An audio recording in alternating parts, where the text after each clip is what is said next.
Hi, thanks for joining me for this video of spring cleaning. So remember, we're going to start with the internal spring cleaning side. And the very first thing we're going to do is establish some foundational practices. The first one is journaling. Now, this might have some sort of reputation out in the world as being very dreamy and fluffy and all of that sort of thing. But journaling is a really profound and practical tool to not only be in touch with who you say you are, but where you say you want to go. And this is both personally, professionally, in your relationships, in all kinds of ways. And really, if we think about some of the greatest thinkers of our times, and even before our times, Leonardo da Vinci, Albert Einstein, Oprah, Richard Branson, Tony Robbins, great thinkers who have had profound impacts on our planet and our relationships, they all journal. Journaling is not necessarily the teen diary thing. Ooh, he said this, she said this, they did that. No. Journaling is really where the rubber hits the road in terms of your self-development.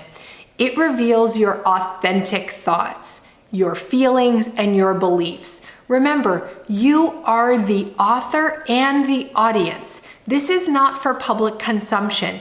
So you aren't necessarily writing to be profound, to be beautifully prosed, to be grammatically correct. You can bullet point if you want. You could do shorthand. You could draw pictures. You could make puzzles. You can do whatever you want in your journal. But what it allows you to do is it gives you an incredibly safe space to deconstruct an interaction and really see it objectively. And this becomes increasingly important if you keep sliding into winter with your partner. If there are things that are just repeated over and over, remember we talked in winter about the perpetual conflicts. We don't always know what the perpetual conflicts are. We think everything is a perpetual conflict. But in actual fact, when we're able to journal and break it down, deconstruct it, we can find ways to make it solvable. I know, right? It's crazy. When we understand the conflict, when we can turn the conflict around and look at it from different angles, we can identify ways in which we could behave differently. Or perhaps we purposefully pushed our partner's hot buttons. It happens. It happens in moments where we feel threatened or attacked or hurt or we're afraid. We might purposefully push their hot button to distract them or to stop them from doing whatever it is that we think they're going to do to us. Right? So when we're in the spaces of our journal, we can identify our positive and negative patterns over time. So how do we reconnect? How do we get out of winter? What do we learn when we're in these storms? But also, how do we contribute to the storms? How might we introduce the storms in the first place? Maybe there are behaviors that we have that are storm inducing. And we need to take personal responsibility for bringing the storm into the relationship. Maybe we're jealous of somebody at work, right? At our partner's work. And this person is very put together and very well organized and beautiful or well groomed. And we don't feel adequate. And we're afraid that they are going to find that other person more worthy, more attractive, more interesting, more dynamic, more exciting. And so we bring storms to the relationship in our fear, right? It happens in so many different ways, but the core feeling is the same. And we don't always get to the core feeling when we're thinking. Because remember, we have three brains: the thinking brain, the feeling brain, and that reptilian brain. So if we feel threatened that our partner is going to find another person at their work attractive, we aren't thinking. We might not even be feeling, we might be reacting. and bringing storms into the relationship and control and anger and blame and doing something to pull them back to us in healthy or unhealthy ways. Journaling allows us to deconstruct that. What are our patterns? How do we end up in winter?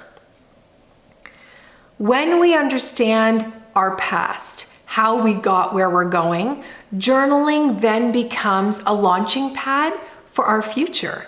Like, where do we want to go, right? Your journal is a place that it can capture your hopes for the future. Do you want to have children? Do you not want to have children? Do you want to have pets? Do you want to have no pets? Do you want to travel the world? Do you want to build a boat and sail down the river by your house? Do you want to raise money and, help children in other parts of the country or other parts of the world? Like, what do you want to build with your partner? You may or may not end up doing that, but your journal is a place where you can start seeing those things for real. So they're not just here, they're now over here, and you can think about them analytically. You can feel the feelings a little bit more emotionally. You can discuss it and negotiate about it with your partner. But that doesn't happen if we can't externalize some of those things that live inside of us. Winter will come back, right? We know that. Winter is cyclical, just like nature is cyclical. So the fact that we know winter will come back, we need to capture summer a little bit. When we have funny stories, when we have loving moments, when we get a spontaneous hit of love, either flowers get delivered or a beautiful card was left by the bathroom, or a note was left on our windshield in the morning, or, kind words were said, or a sweet text message was sent. We have a way by journaling to capture that and put it in our book for the time when winter comes, right? Think about a day where you're just thinking, I don't feel lovable. I don't feel special. I don't feel chosen. I don't feel worthy. I don't feel loved.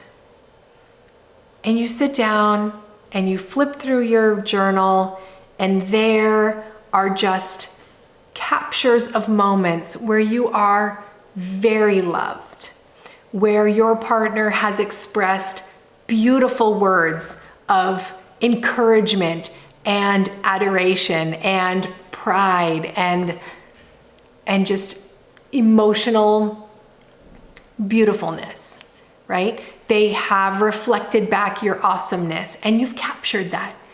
In that moment where you were thinking that you were unloved and you were neglected, all of a sudden, here is the text message that says, I am heading into court. I hope, maybe your partner is a lawyer. I'm heading into court. This is a big, messy case. I will probably be busy for the next few weeks, but know that you are my world and I love you so much. And every moment I can think of something other than this case, I will be thinking about being back with you. You might be 9 days into this trial and feel very neglected and unloved. And then you read this in your journal.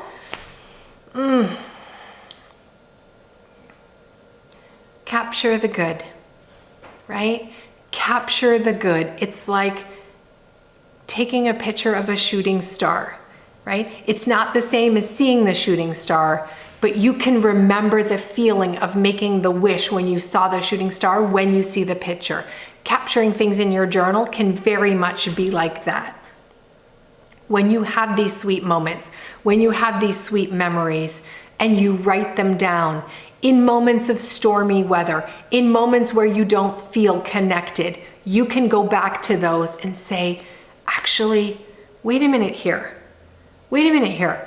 We have a great love and we're having a conflict, but we don't have a conflicted love with small moments of happiness. No. We actually have a very happy relationship with moments of conflict, right? So I'm not gonna spotlight on the negative thing and make that feel bigger, because of course we know everything we focus on gets bigger.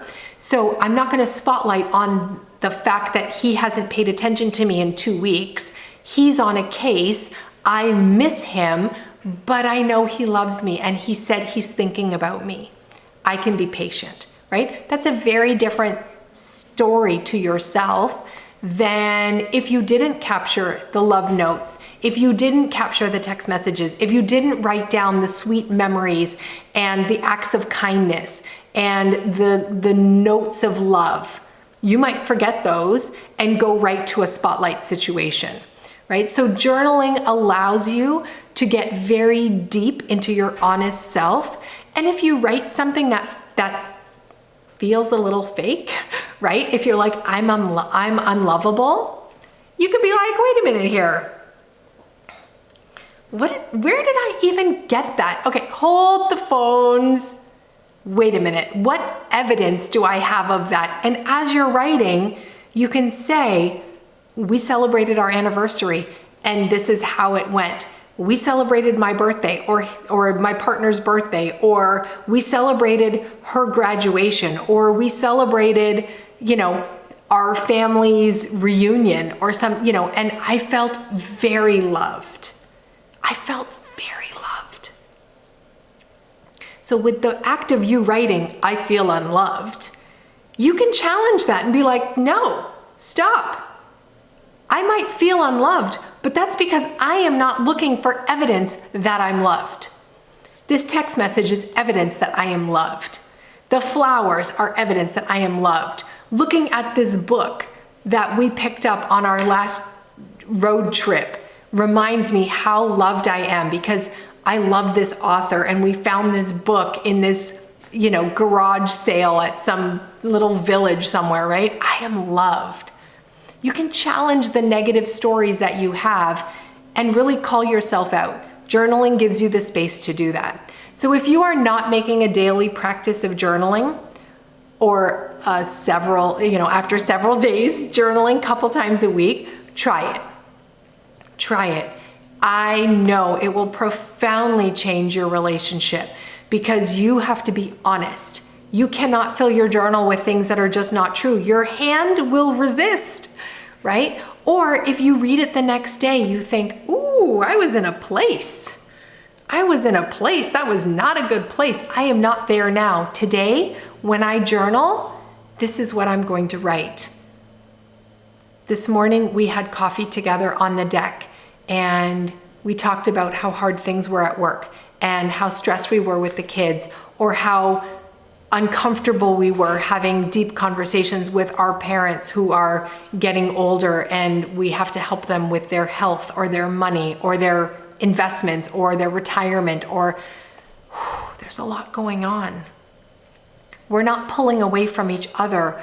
We're just being pushed down by life. But it's easy when you're not journaling and externalizing it to tell yourself stories in the internal game. So try it for a month. You can do anything for a month. Journal, see how it goes, see what comes up for you. Maybe you will identify winter patterns you didn't even know, and you can jump on them and say, you know what? These are not perpetual problems. These are one and dones. Let's solve this. Let's do that. All right, enjoy. I will include some journal prompts in your workbook so you have some place to start, but freehand is also perfectly fine. So best of success in exploring what journaling can do for you personally and your relationship, and understanding your partner, because if they love you and honor you and cherish you, chances are they're not trying to hurt you, right? They might be acting out of their own hurt. And journaling lets you remember. You get to twist the thing around, the interaction around, the conflict around, the messiness around, the sharp words, and see what else is going on. I don't want to spotlight on this. I want to see the whole picture. What is the whole picture? And journaling will help you. I will see you in the next video when we talk about self-care. See you then.